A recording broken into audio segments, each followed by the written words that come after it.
I call them the four horsemen of technocracy: digital ID, social credit score, central bank digital currencies, and vaccine or carbon passports.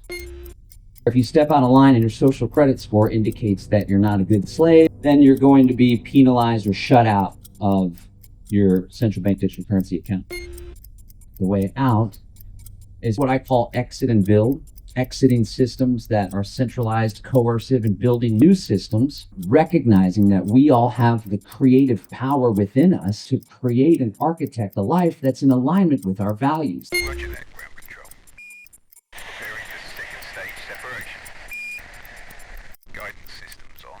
So, my name's John Bush. I hail from Austin, Texas, and today I want to talk to you guys about my 4C strategy for opting out of the financial control grid. I also want to share a bit about what I call the four horsemen of technocracy. These are four technologies that, when fully implemented, will erect a totalitarian control grid. You guys already seem to be well on your way out of this crazy conspiracy that's taking place, but I'm going to share some tactics and some strategies that we can all leverage in order to create greater freedom in our lives. I like what you've done with the place. Haven't been here in a while, actually. In fact, it was 2020, December 2020. You guys remember what was happening in December 2020? Christmas. Now, that was, of course, the height of the COVID lockdown hysteria. Can you guys believe that happened? Wasn't that wild? What's even more unbelievable is how many people bought it hook, line, and sinker. To tell you the truth, at first, when I was seeing stuff out of China and people were like dropping dead in the streets, did you guys see those videos? Did you guys see anybody drop dead in the streets? Talk about a psyop. But at first, I was a little worried. I was like, wait a second, what's going on here? So I went and spent like $45 on N95 masks on eBay. And I was like freaking my parents out. And then shortly thereafter, it was the exact opposite contrast. It was like, you guys got to get N95 masks. Who knows what this is going to be like? And then shortly, you're like, okay, shit. It's like Marty McFly in Back to the Future. I've seen this one before. Just like the 9/11 psyop. And then you're just like, no, don't wear the mask. You don't need the mask. Don't wear the mask. The masks are bad for you. Anyway, it was the height of the lockdown, and a lot of people were kind of freaked out, even folks in our freedom community, because now we have this totalitarian government breathing down our neck. And I've been spreading this message and fighting for freedom since 2002. I caught a documentary by Alex Jones, who's also here in Austin, called 9/11 Road to Tyranny, and it was a big, blew my mind. And back then, we were waking people up and spreading the word and trying to warn people about the New World Order. You know, we used to burn DVDs, actually. This was like well before YouTube. So we had these giant 10 DVD burners, and we would burn like loose change and all these conspiracies and documentaries at the underground bookstore, Brave New Books on Guadalupe. We were like, we got to stop this from happening. We got to wake people up. It was this far off thing. And then COVID revealed that actually objects in the mirror appear closer than they really are. And we kind of got a taste of what this Predator class game is all about. But in December 2020, we organized the first Central Texas Freedom Cell meetup right here in a big giant circle with 60 of us. No masks, talking about what the hell are we going to do? And perhaps the most revolutionary act at the time, who would have thought this would be revolutionary, was leaving your home and defying the lockdowns. And it was just a really meaningful story about this great place. Not only is it great for dancing and connecting and art and expression, but it also has been a hub for evolutionary. Let's leave the revolutionary behind, because revolution is a circle, just going around in circles. And that's what all the bozos do when they overthrow someone or put their regime or their party in power. It's just a never-ending circle of clown show nonsense. What we're trying to do is evolve beyond the need for governments in the first place by leveraging decentralized systems and voluntary relationships. Okay, so let's talk about this financial control grid. You guys know what technocracy is? Technocracy is a system of governance where people aren't ruled by politicians, which isn't ideal either. Rather, they're ruled by scientists, experts, algorithms, and technology. This has been a movement that's started in the early 1900s and kind of went dormant and is now resurfacing in the form of the Great Reset, the World Economic Forum's Great Reset.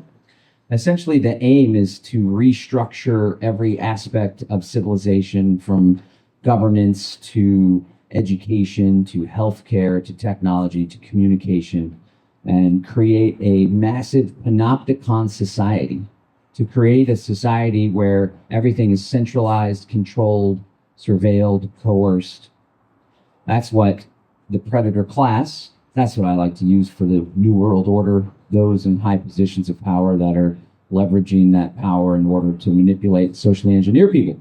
The predator class in the New World Order, they want to create this panopticon society that effectively makes it impossible to rebel or to live free. They want centralized and coercive. We want decentralized and voluntary. And so in order to fully implement this system, there's 4 key pieces of technology that I've been tracking. I call them the 4 horsemen of technocracy. These 4 pieces are digital ID, social credit scores, central bank digital currencies, and vaccine or carbon passports. Okay? Anybody?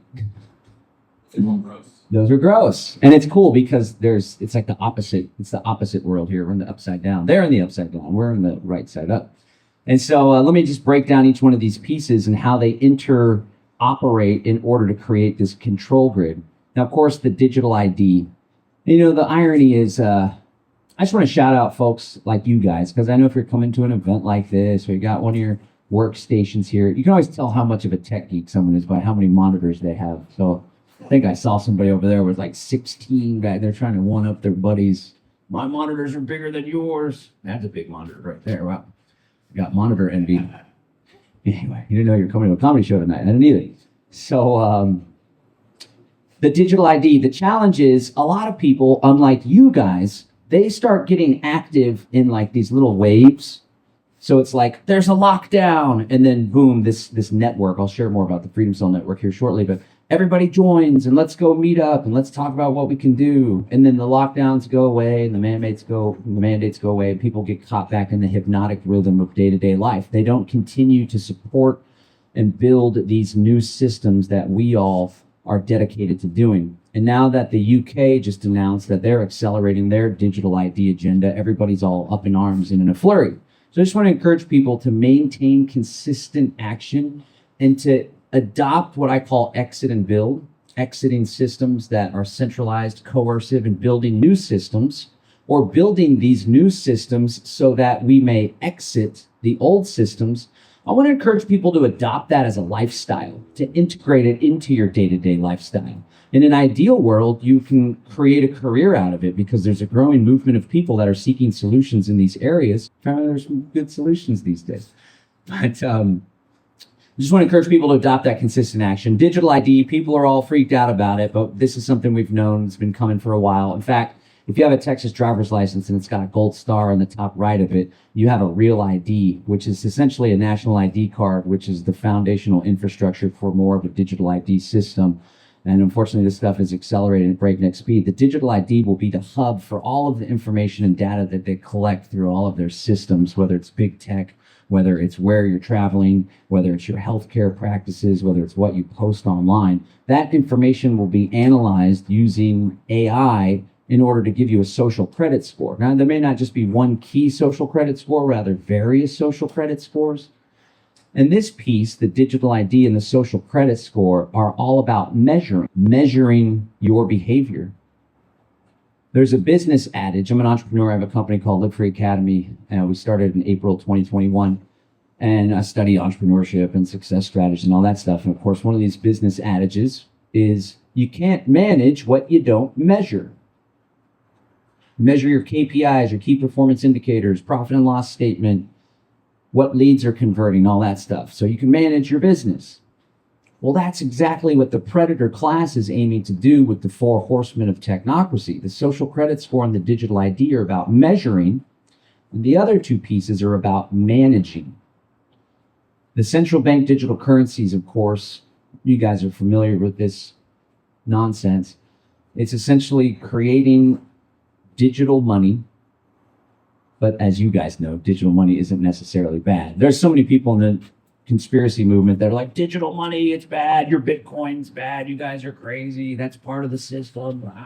I never researched a damn thing in my life. I just saw a short or a reel and it was convincing, because in all reality, I feel uncomfortable with technology and you've been encouraging me to learn about it for quite some time. But rather than learn about it, I'd rather make this excuse so I don't have to bother. That's really what's going on there. I don't know if you guys I figured that one out a while ago. That's what happens. Anyway, CBDCs, they're coming, and there's 4 elements of CBDCs that we should be worried about. And this is why it's different for decentralized privacy cryptocurrencies, especially. The 4 things that make up a CBDC, whether it's rolled out by a central bank or a commercial bank or even a private company like Tether, is it's centralized, it's surveillable, it is censorable, and it's programmable. Okay, so many countries and multinational organizations are going to be pushing forward a central bank issued CBDC. Other countries will have kind of a wholesale retail where it's the central bank, but it's issued through the commercial banks. It's appearing as though in the United States, the central bank digital currency agenda is shifted through deception into stable coins. Now, I know a lot of Bitcoiners and stuff. Stable coins are a great tool. They allow you to stabilize value, decentralized finance. I've been doing DeFi on Compound for quite some time, borrowed against some wrapped Bitcoin and some US dollar coin and some Ethereum in order to get my house painted, in order to get the down payment for our solar system, all sorts of stuff. And that's great and functional, but let's be real. The challenge with using stable coins for the central bank digital currency agenda is that it rapidly accelerates the timeline, because these stable coins, the infrastructure and the rails are already a global phenomenon. Not only that, because these stable coins, the main ones, USDC and Tether, are backed by US treasuries, every time we use that system, and whenever more banks and more institutions start using that system, we're effectively propping up the United States empire and its foreign wars of aggression and its genocide in Palestine. Sure, I'm on the same page with that one, right, guys? Of course. And so I just want to point that out, because there's like Cointelegraph just shared an article. France is considering banning CBDCs and putting stable coins in place and regulating stable coins. And all these Bitcoiners are like, yeah, this is great. Number go up. Yoo-hoo. But in all reality, it's like, no, this is a trick. This is a deception. There's no banning of CBDCs. This is the CBDC. And so, of course, the aim is to completely control money, outlaw cash, and make it to where if you step out of line and your social credit score indicates that you're not a good slave, you're not posting the right things online, or you're posting the wrong things, or you are exceeding your monthly carbon allotment, the carbon agenda is a big piece of this as well, then you're going to be penalized or shut out of your central bank digital currency account. And then the 4th piece of the 4 horsemen, also meant to manage us, is the vaccine/carbon passport. So you guys remember during COVID, they're like, let's get folks to have a little green checkbox on their phone if they're vaccinated so they can come into the grocery store or the restaurant. As soon as I saw that, I was like, oh, in fact, halfway towards the beginning of COVID, I was like, this thing is just a giant marketing campaign for their stupid shot. The whole thing with the pressure, the endless media reports, the contact tracing, talk about another piece of the technocracy, and just the constant, like the spread ratio. You guys remember that? If you remember during 9/11, it was the same thing with their Department of Homeland Security terror alert. It's like, let's keep everybody's their nervous system constantly dysregulated so we can more easily manipulate them and subject them to our regime and agenda. So thank God for critical thinking and free thinkers like you guys. But I saw the vaccine passport thing. I was like, oh, this is just the first use case for this technology, which is really about controlling our freedom of movement. This will soon be adopted as a carbon pass. And wouldn't you know, at the World Economic Forum, they already have this protocol and they're developing this MyPass. So part of the technocracy has to do with energy credits. In fact, that's what eventually the money will be backed by, energy credits. And so each household will be distributed a certain allotment of energy credits. And if they use a certain amount of carbon and energy, or they output a certain amount of carbon, they're going to be restricted in where they can travel, where they can go. This ties in also with the 15-minute city agenda, where there's going to be sectioned off cities and all sorts of stuff. So it's a problem. We should be all aware of it. And this is a great crowd to talk to, too, because you guys are already taking proactive solutions. So what's the solution? What do we do about it? Thank God you're already doing a good chunk of it. So here's where I like to teach folks about exit and build a little bit, right? Exit and build, exit and build. We're doing all the time. We're doing great. Let me go on a few more rabbit holes. Exit and build, it's a strategy. It was first coined by my good friend and associate, Derek Brose. He co-founded the Freedom Cell Network with me. And originally it was like, you can either choose to hunker down and tough it out in your location, your geographic location, or you could exit that location and build elsewhere. And when I heard that, I was like, wow, that's a great way to explain the solutions-focused approach to creating freedom and to protecting our rights. Instead of just your location, we could exit all sorts of systems, like exit the banks and build cryptocurrency networks, or exit government schools and build homeschool co-ops and private charter networks, private schools, or exit the healthcare system and go see our friends in the back, the Syntropy guys, right? Exit big tech and use Nostr. And so that's what exit and build is all about. And it's since kind of like picked up a life of its own, and it's used as a phrase, as a term to express what it is that we're trying to do, which is essentially taking responsibility for creating freedom into our own hands and not relying on a politician, not relying on a political party, and recognizing that we all have the creative power within us in order to create and architect a life that's in alignment with our values. That's the essence of what exit and build is all about. And so when it comes to the financial control grid, right, because there's all sorts of beast systems and predator class machinations and tyranny. You know, when I first got started, I was more libertarian. I'm still libertarian, a libertarian anarchist, but it was like libertarianism and let's fight the state. And we were worried about income tax and the police pulling you over and these damn petty business licenses.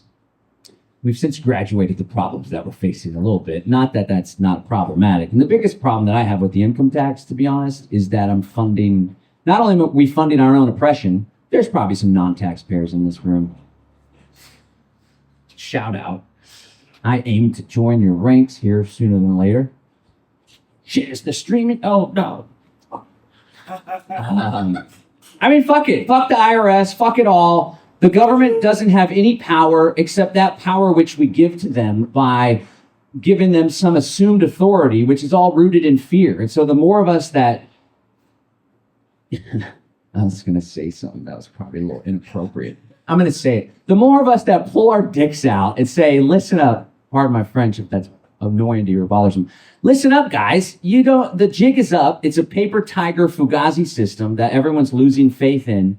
And we're no longer going to comply with your bullshit because, like Martin Luther King said, man has a responsibility to disobey unjust laws. And the more of us that step up in that way, the more likely our children aren't going to be born into an entirely digital slave system. So we got to put more skin in the game. So yeah, fuck the IRS. I aim to no longer be a taxpayer. And before I pull that trigger, I want to shift all of my assets into common law trusts, right? Mitigate risk. Anyway, where was I? All right, so we've graduated with our problems. And one key aspect of this predator class agenda is what I call the financial control grid. And of course, everybody's worked up about central bank digital currencies, but in all reality, we already exist under mostly a central bank digital currency system.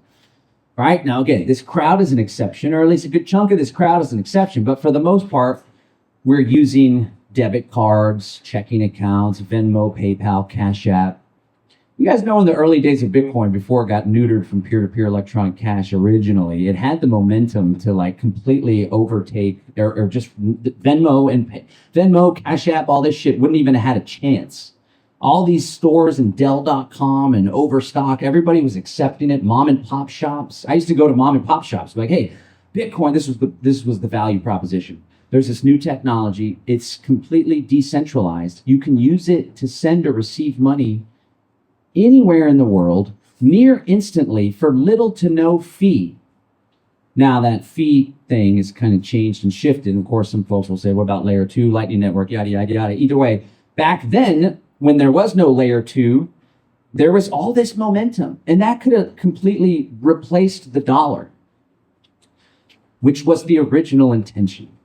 But unfortunately, the brand Bitcoin, at least, is not about that. Now it's like, we're going to have a national reserve. We're going to prop up the United States and overcome our debt problem. Pretty soon they're going to be borrowing against the Bitcoin in order to fund foreign wars of aggression. And all these assholes on Twitter are going to be like, oh, this is going to pump our bags. Does that frustrate you guys? Yeah. Okay, good. Frustrates me too. So that was the case back in the good old days. But anyway, we already exist largely under a centralized, controllable, surveillable. The only piece that's missing is programmable. But you got like EBT cards and all sorts of stuff that many people are using that is programmable as well. We're already there. And a lot of people are worried about getting shut out of their bank account when CBDCs. Well, CBD, I got shut out of my bank account for selling CBD. In fact, I've had my Stripe account shut down, PayPal account shut down with one business and then another, Square, my roommate's Square account and his Stripe account. And then I had a credit card terminal and I had a physical brick and mortar. And then finally I got shut out of Frost Bank. I was like, let me get a state bank. They're a little smaller. They'll be more friendly. And then I got a call from the branch manager downtown. It was like, picture her as this Karen like woman. No offense to any Karens in the audience.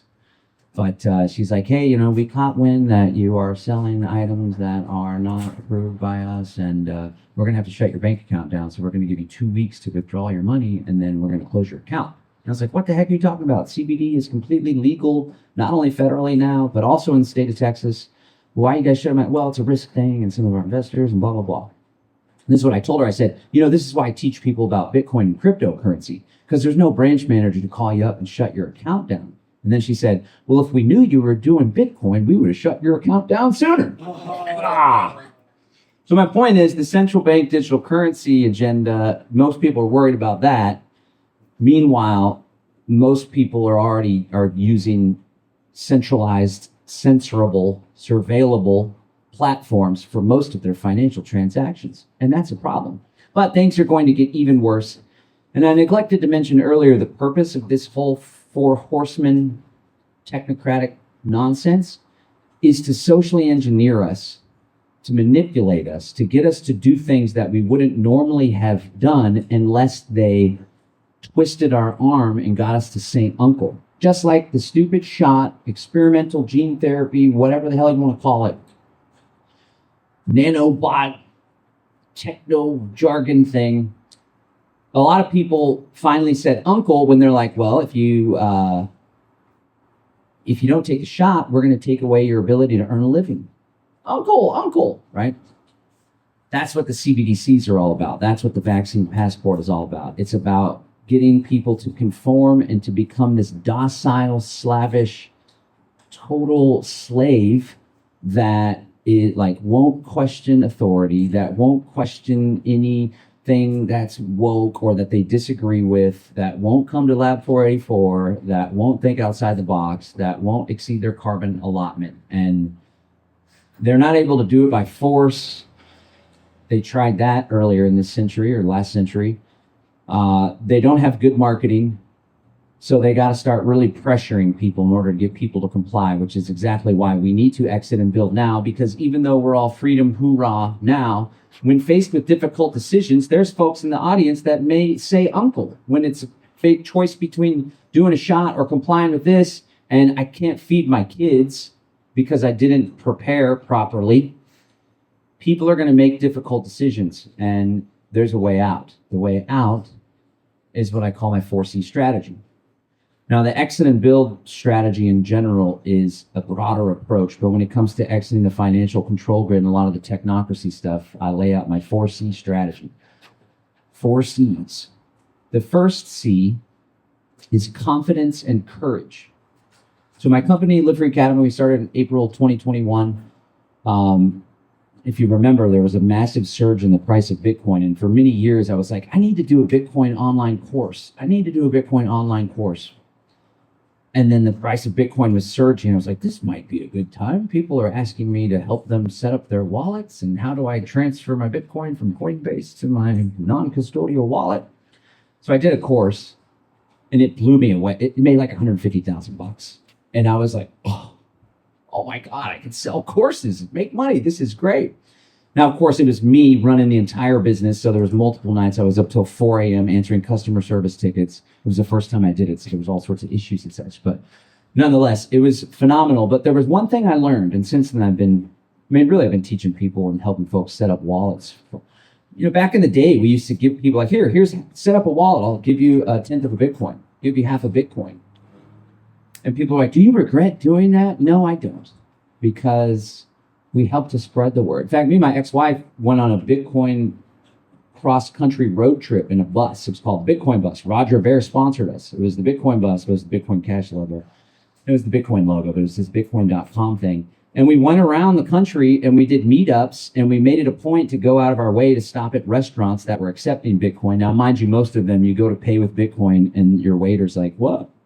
It's just like an owner that's like, we accept Bitcoin. I got it set up when I'm there. Then we would teach the waiters, of course, and tip them in Bitcoin, which I hope they held on to.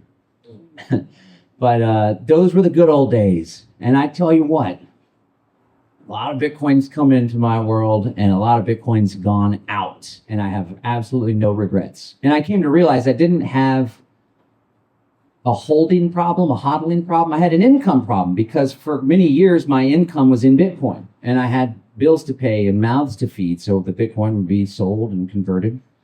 Those were the good old days. Anyway, nonetheless, the 4 C's, the first one is confidence and courage. And I came to learn that many people, I could teach you A through Z, step 1 through 4 on how to set up a non-custodial wallet, how to transfer it from your above board exchange and how to encrypt this and that. But what most people struggle with, and for some reason I attracted a lot of quite older women.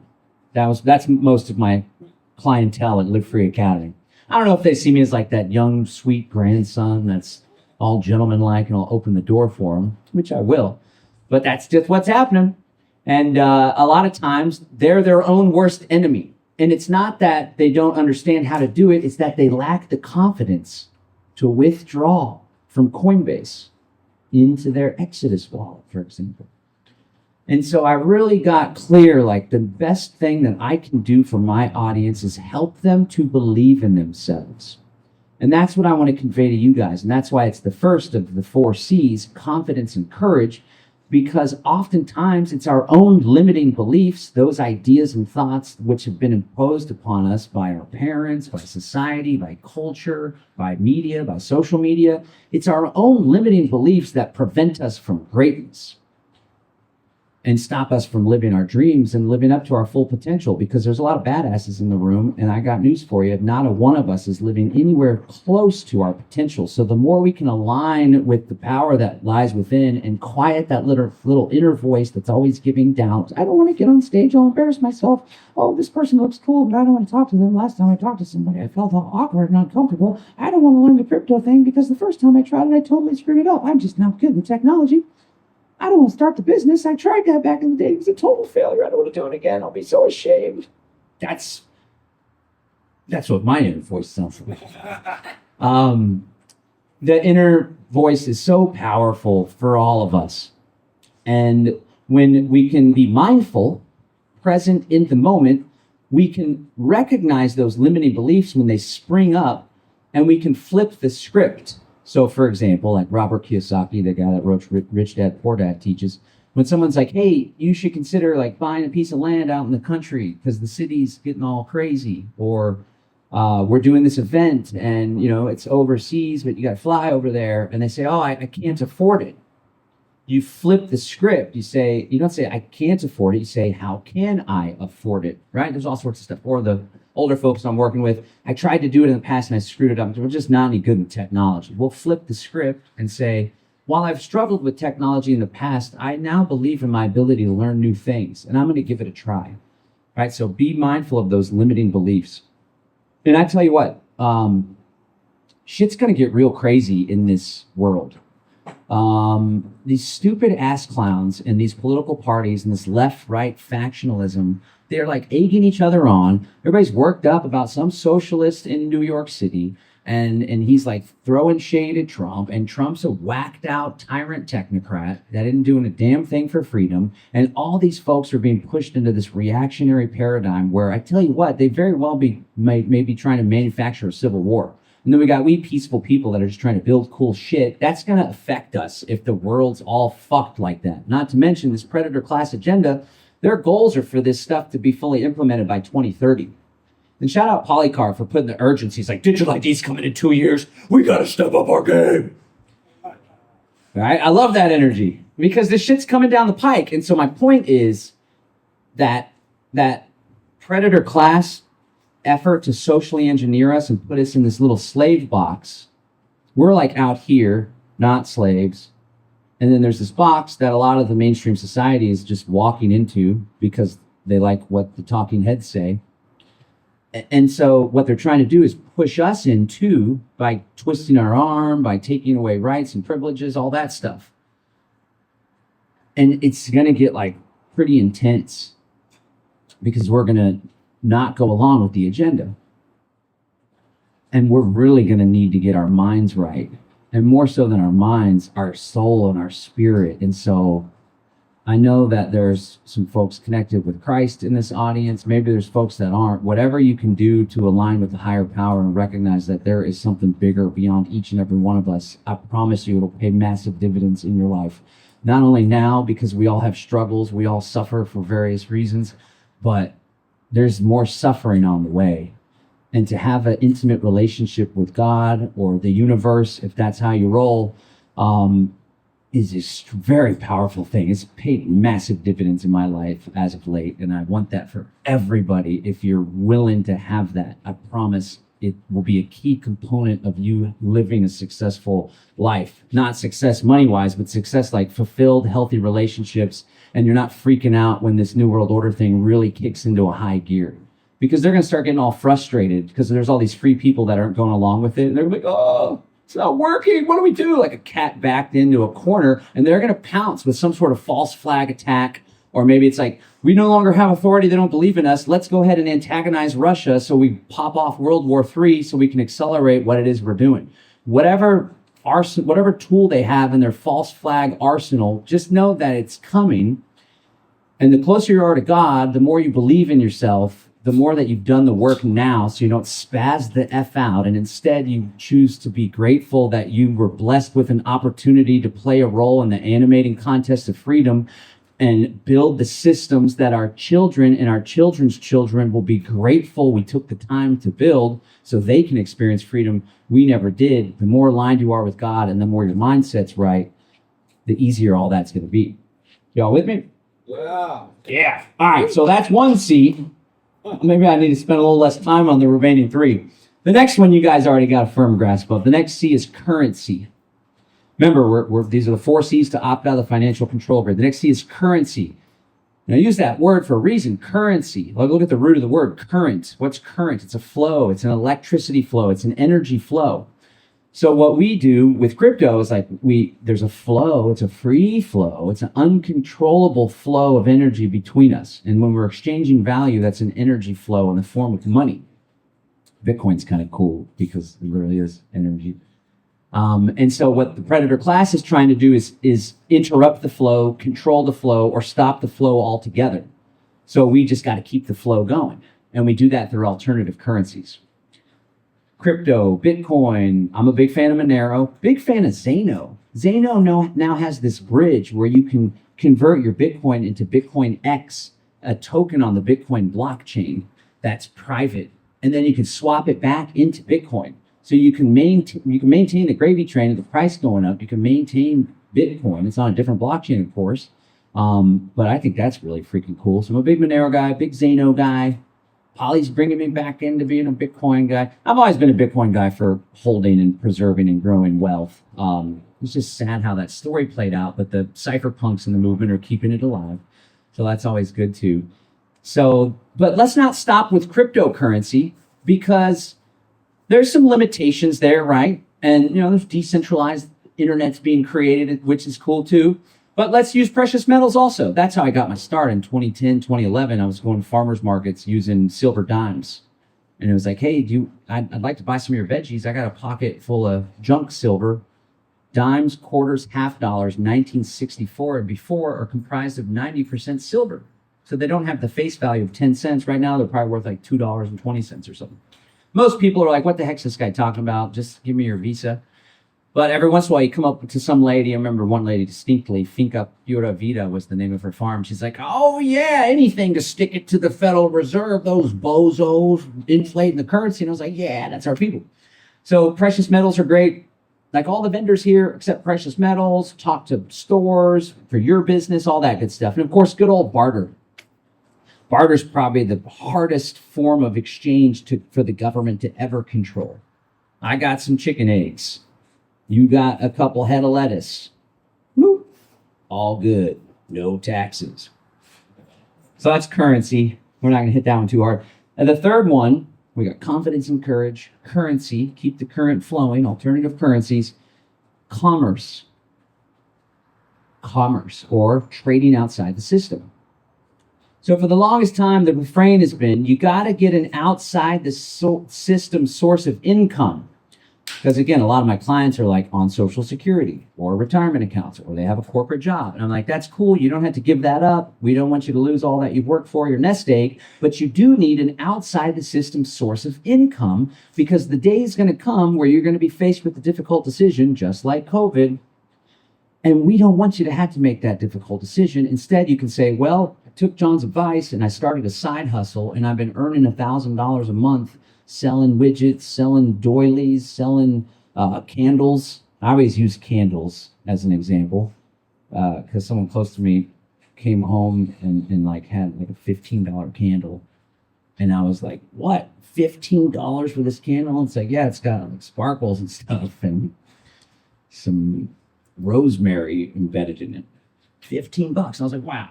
Now me, I'm an entrepreneur, so I'm like, fuck yeah, that person charged $15 for that. Good for them. Not like, oh my God, how could they charge for that?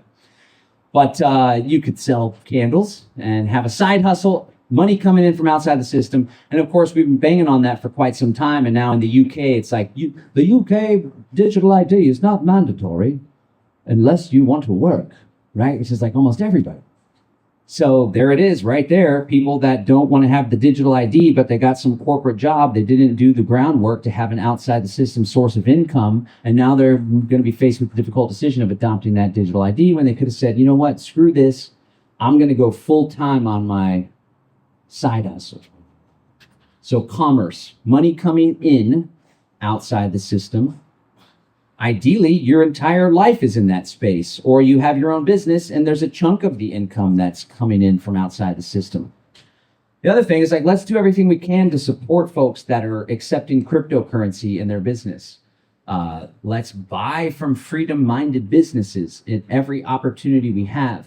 The idea is to create our own counter economy. That's what agorism is all about, revolutionary market anarchism. It's this philosophy/strategy that was like an offshoot of libertarianism that holds that we shouldn't compete within the state. We should compete with the state by creating alternative systems altogether. And part of that is what's known as counter economics or counter establishment economics. So eventually the goal is to create an entire counter economy, a circular economy where we're hiring each other, we're working together, we're buying and trading goods and services using alternative currencies. And as they try to shut us into that little box, we're here. They want to get us into the slave box. They're putting the squeeze on. We're like, what if we just leave this system altogether and build a free, voluntary, decentralized system over here. And they can do their weird technocratic nonsense. And we're like over here, trading amongst ourselves, living the good life, buying and selling from people that we know and trust. In all reality, this is how we ought to be living anyway. Right? So that's the third C. And the fourth C, my friends, the fourth C is community. Community. There's strength in numbers. Back in 2013, I've been at it for a long time, right? For over 20 years. And that's given me perspective. And it's also given me strategic insights. And I started recognizing like, wow, I was there for the Ron Paul Revolution, 2008. And then in 2012, I was already an anarchist. So I was like, this is just a big data collection campaign so Rand Paul can get in office later, which is cool. Rand Paul's cool. No shade to Rand Paul. I was like, that ain't for me. But nonetheless, I started to recognize like, wow, there's all these people that like know about voluntarism and the idea that we should all interact voluntarily, but we're all still like paying taxes and driver's licenses and complying. What's that all about? And I came to the conclusion that what's missing is strength in numbers. When there's a lone wolf and he stands up against the man, it's easier to crush him. When there's 20, 50, 500, 1,000, 40,000 people collaborating together, getting each other's back, then it's much more difficult to hold those people down. And that's where the idea of the Freedom Cell Network came from. That's the meeting that we had here in 2020.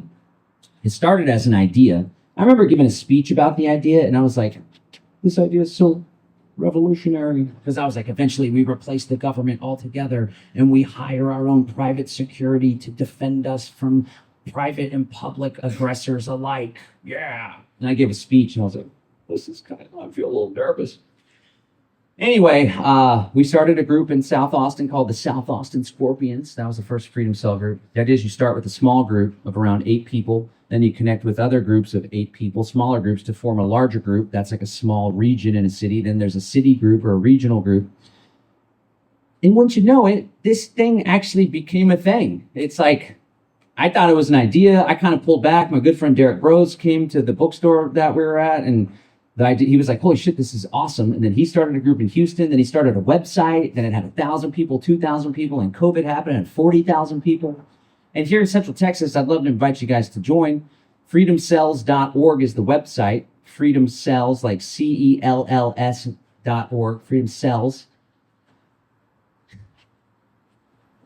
I chose the word cell because I wanted to deliberately be provocative. It's not a terror cell, but that's why I chose the word. It's better to describe it as cell, cells, like cells in the body, like the health of the individual cell is dependent on the health of the body and vice versa. And cells send information to one another in order to get well and healthy. But we're going to go with that latter interpretation of the word cell. But nonetheless, here in Central Texas, there's a Central Texas regional group with like 700 people.